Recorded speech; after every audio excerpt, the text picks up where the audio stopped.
Hey everybody, it's GeminiJets 18 here again with the BAC 111, a British-made aircraft. It is the British Aircraft Corporation's sort of competitor to the Boeing 717 or 727. It's a short-haul, small aircraft. Here you can see the box with 2D images on it, made for collectors by collectors. And if I just do a quick look around, you can see, of course, it's a 1 to 400 scale as my previous two aircraft. And GeminiJets just has a lot of info on it, just, so that you can know. Obviously, the box's sides mirror each other on the left and right. Inside the box, you have sort of the place where it opens to show you the information. I'm manual focusing, so it could take a second. But here's what's really annoying. With this box, the writing was printed off, so you can't actually read it very well. Aside from that, you still get the info, so pause it here if you want to read it.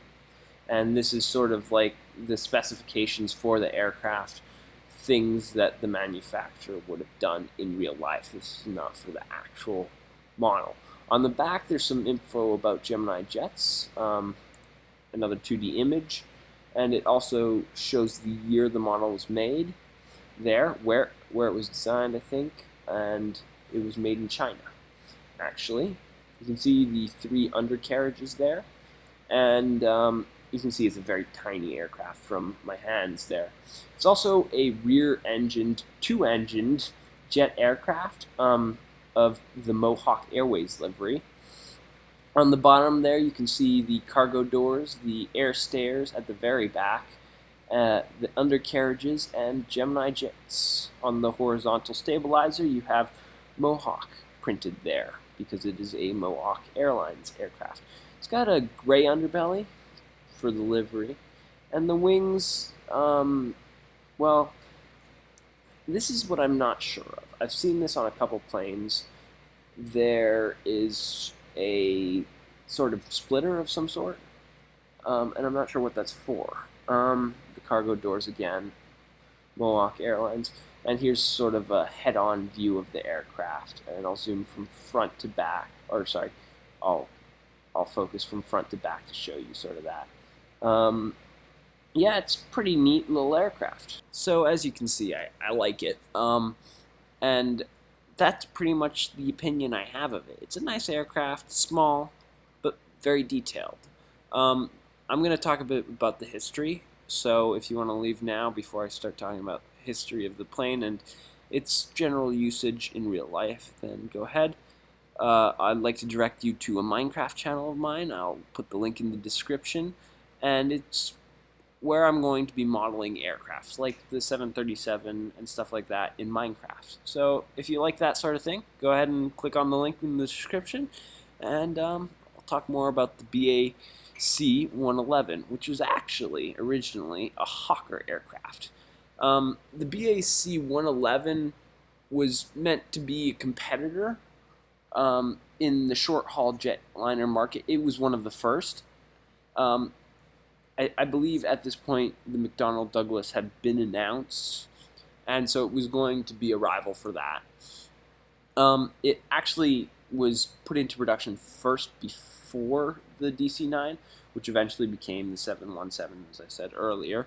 So the BAC 111 was the most widely sold British aircraft. It was very popular as far as British aircraft went at the time, and it was the first aircraft that American Airlines actually bought from an aircraft manufacturer outside the U.S., so this is a milestone for them. It also represented an important part in Ryanair's history because it was pretty much the building blocks of them. It's what they built off of. The BAC 111 also served in Aer Lingus's fleet, the Irish National Air Carriers fleet for 3 decades, I believe. So quite a long time. And British Airways named its fleet of 111s after areas in the Midlands because it was based in Birmingham. Its predecessors also used the BAC 111, and this is where British Airways got their fleet from, though Caledonian had actually started replacing it with the A320 before the merger. The BAC 111 was also used by Philippine Airlines. Philippine Airlines had 12 of these aircraft, one of which had an attempted hijacking take place on it, and one had two bombings on it, two separate bombings, which the plane was repaired for and then re-entered into service afterwards. It was also sort of a changing aircraft. It started off in Britain, and the Spey engines that were used were very loud, so BAC attempted to make them a bit quieter. They hoped for Rolls-Royce to make a new Spey, but that never happened because Rolls-Royce had just come out of bankruptcy.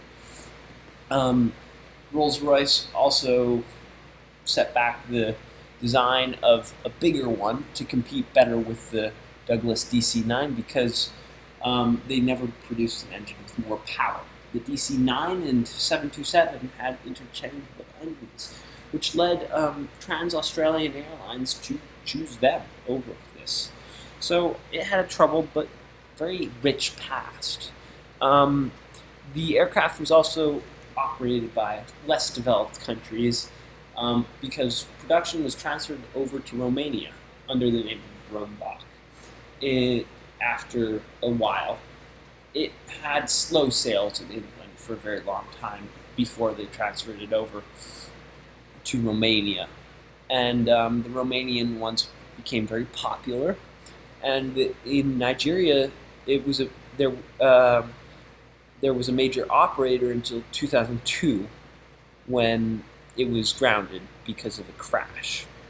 It's a very nifty, it's a very interesting aircraft. It's a cool aircraft, and I'm just happy to have a model of something with such history. And the Mohawk Airlines too, the airline that bought it and sadly eventually had to merge with another one because of its misspending.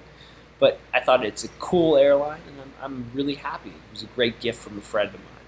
So it's good to see you guys again. I'm sorry it took so long to put out another video, but hope you enjoy it. See you guys later. Comment below.